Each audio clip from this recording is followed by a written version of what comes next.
All right, welcome back. This is going to be part 62 of Dinosaurs and Man.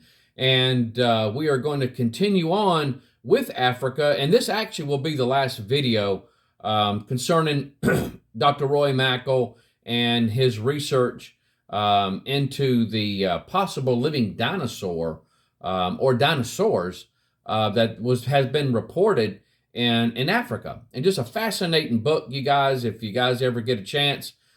Please check out his book called A Living Dinosaur and search for Mokele and Bimbi. Again, it's one of my prized possessions that I have in my library at the house. And so I've been all through that book. It's just a fascinating book.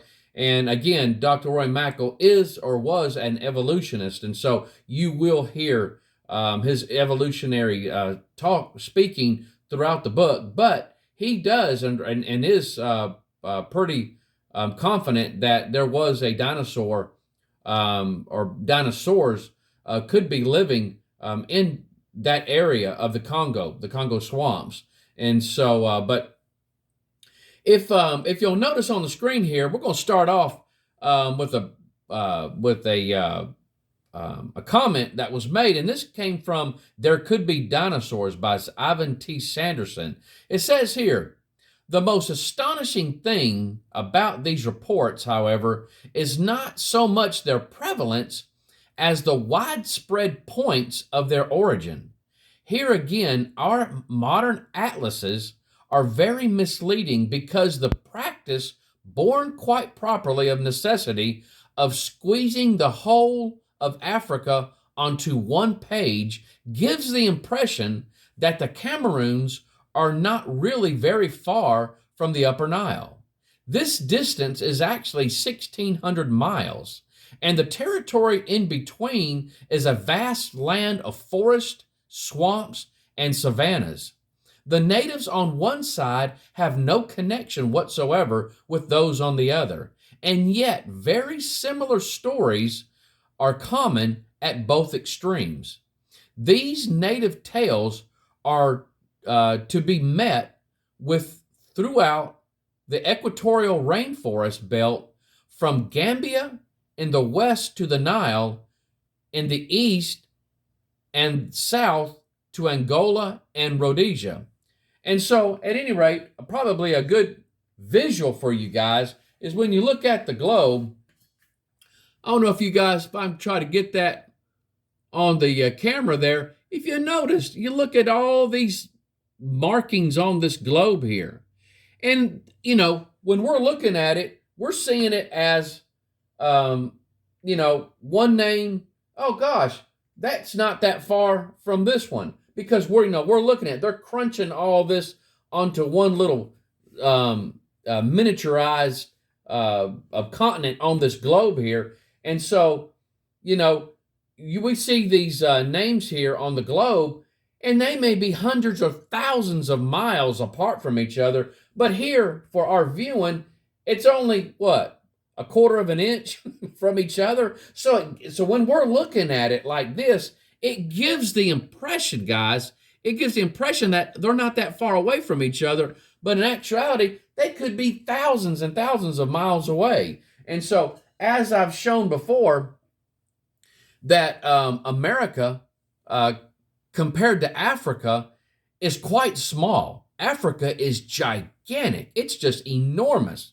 And so, and the area that that we're talking about, where these sightings have been, most of the sightings, is about 55,000 square miles. And so, and a large portion of it has never been explored. And so, again, we're talking about areas that are extremely vast. And so when we talk about these natives and the people that live in the area, some of them have never even seen each other before. They may have different names for the animal, the same type of animal that's been described. They just got different names. There's no contradictions in that. If anything, to me, I think it shows more evidence of the fact that these animals do exist. And so, but at any rate, now in two 1979 trips to Gabon, Gabon by James H. Powell Jr.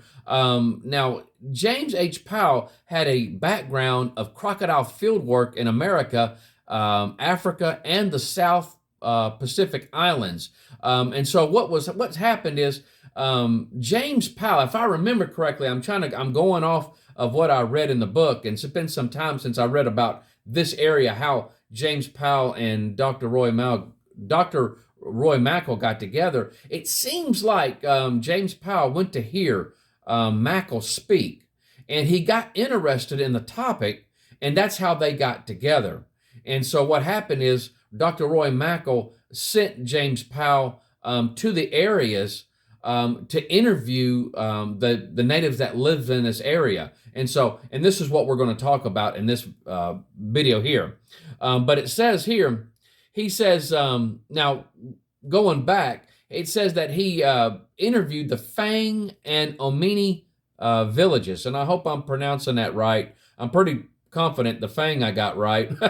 But I think it's Omiene village. So he went and he interviewed these people and to actually see what they were talking about. It says here, first I showed him pictures of African animals found in Gabonese jungles, leopard, gorilla, elephant, hippo, crocodile, etc., and asked him to identify each one, which he unerringly did.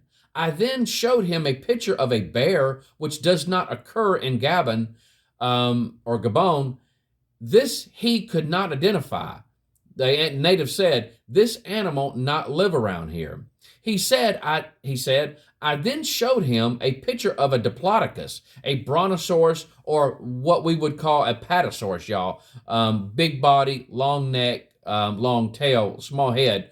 A brontosaurus-like dinosaur from a children's book of dinosaurs, and asked him if he could recognize it. He called it Nyamala. He answered quite matter-of-factly. He said, "Oh yeah, that's Nyamala." Okay, the first interview, he said it was a rare animal that was found only in remote lakes deep in the jungle.